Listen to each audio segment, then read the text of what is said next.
يا صباح الفل والجمال، عاملين ايه؟ يومكم مشرق بنور الله ان شاء الله. النهارده هنعمل مع بعض جلاش. احنا هنعمل مع بعض جلاش. يعني ايه؟ هنعمله صوابع بس محشي. يعني ايه محشي كده؟ لا، هتشوفوا الوقت هنعمله مع بعض ازاي. انا بعمله بتركايه كده هتعجبكم جدا. احنا معانا طبعا كوبايه سمنه، معلقتين 3 سوداني كده احنا بشرينه، 3 معالق جوز هند، كوبايه سميد بسبوسه. هنحط بقى على النار. احنا هنعمل كل الكلام ده على النار عشان خاطر ايه؟ تحسي وانت بتاكلي الجلاش كده تحسي انك انت بتاكلي حاجه ايه، تاكلي بسبوسه، مش بتاكلي حاجه معجنه وانت بتاكليه ببقك كده بيلزق في البق وتحسي انه معجن. انا بعمله الحمد لله بفضل الله. الطريقه دي كل اللي جربه وكل اللي دقه من ايدي يقول لي تسلم ايديك عليه. تعالوا نشوف هنعمله مع بعض ازاي. في طاسه بقى على النار هنحط كام معلقه سمنه من السمنه بتاعتنا دي. تبقى السمنه دي كده. هنحط بقى ايه السميد بتاعنا على نار طبعا متوسطه، ما يكونش نار عاليه قوي عشان ما يتحرقش معانا. دي بسبوسه، السميد ده بتاع البسبوسه، من اقل حاجه بياخد لون. فاحنا عايزين ايه؟ نشوحه كده عشان ايه؟ واحنا بناكله ما نحسش ان هو معجن. الطريقه دي هتعجبكم جدا.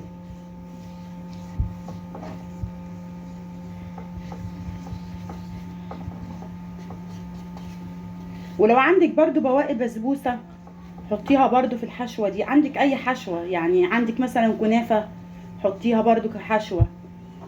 بس انا صراحه ما عنديش كنافه دلوقتي، لكن ايه عندي بس هو دي البسبوسه او سميت البسبوسه على حسب ما كل واحد ايه بيقولها بلهجه بلده.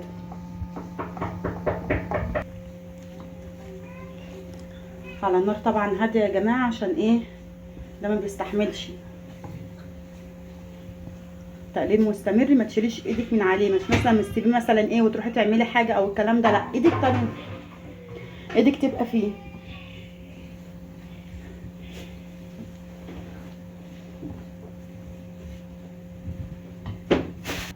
هنحط بقى هنا في المرحله دي بقى الجوز الهند عشان طبعا يطلع الرطوبه بتاعته كده. بجد تسلم ايديكي قوي يا ام جنى.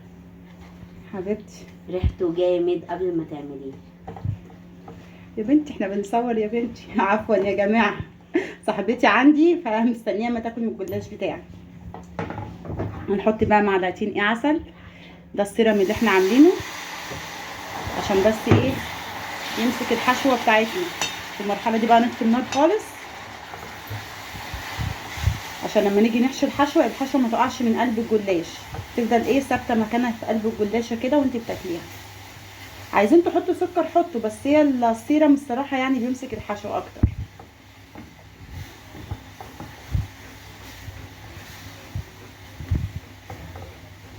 بس كده تمام، شكرا. هنشيله بقى ايه مع البوتاجاز بتاعنا كده، نسيبه بس يهدى ايه دقيقه واحده مش اكتر. هنجيب بقى ايه الصاج بتاعنا. انا بحب اعمله صراحه في الصاج ده كده.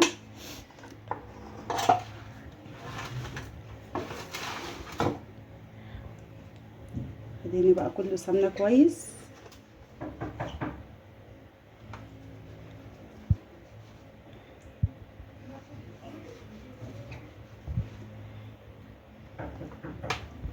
معانا بقى لفه الجلاش بتاعتنا دي هي تقريبا نص كيلو، بس انا حاسه ان هي مش نص كيلو، بس هنشوف الوقت. يعني انا بعرفها ايه كمان اكتر لما بتملى الصينيه بتاعتي.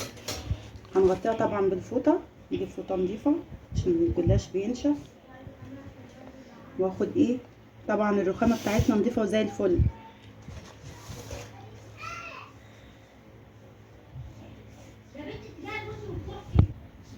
الجلاشه بقى بتاعتنا كده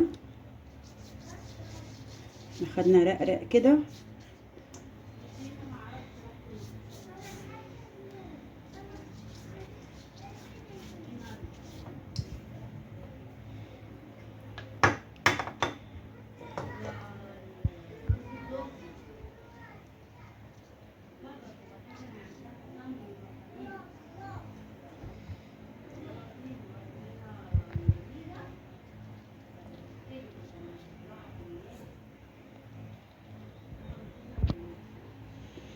الطريقه دي بقى كده ايه واحده واحده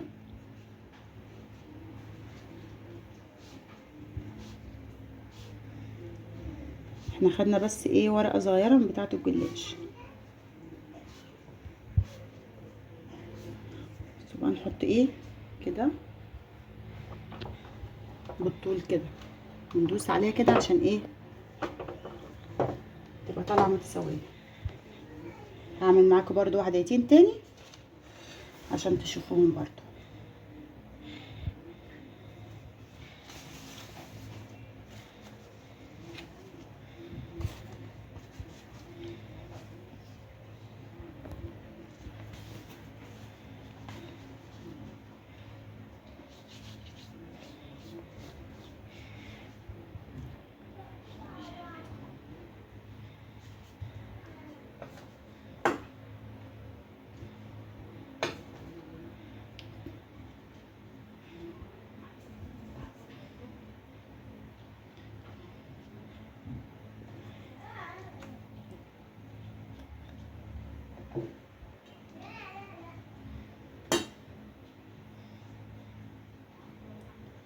الطريقة دي كده برضو.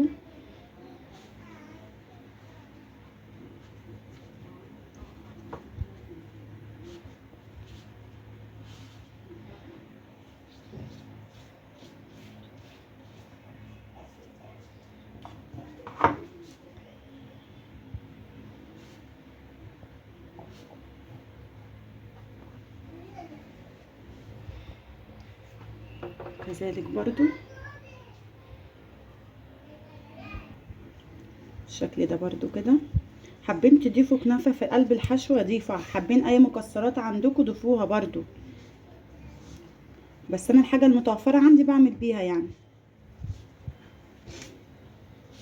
اي نوع مكسرات انتوا بتحبوه حطوه في قلب الحشوة. كنافة او جلاش برضو متقطع كده حطوه برضو في قلب الحشوة. هكمل بقية الكمية وارجع لكم تاني. خلصنا بقى بقية الكمية. ندهن بقى الوش كده زيت، عفوا سمنة. عفوا.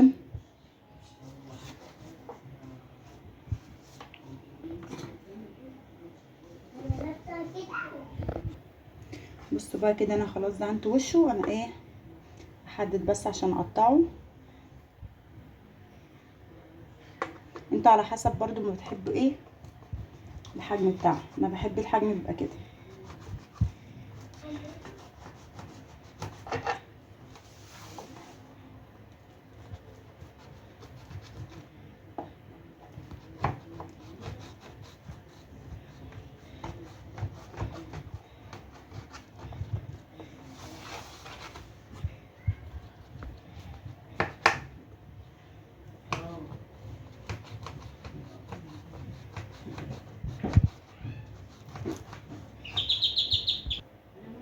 قطعناه بقى كده اهو.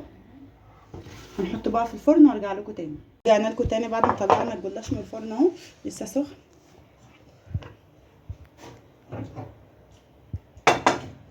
السيرم بقى بتاعنا هي كوبايه، طبعا بارد مش سخن. ما بنحطه كده عشان يتوزع كويس على كل الجلاش، يبقى كله زي بعضه، ما يبقاش حته فيها في حته فيها عسل عفوا وحته ما فيهاش ايه عسل. هي دي كوبايه بالظبط. السيرم بتاعنا عملناه كوبايه ميه عليها كوبايه سكر وعصره ليمونه وكيس فانيليا الصغير ده. بالطريقه دي كده.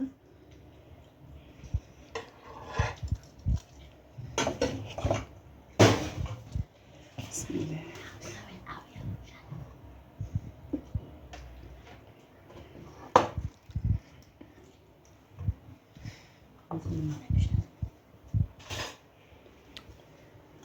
كده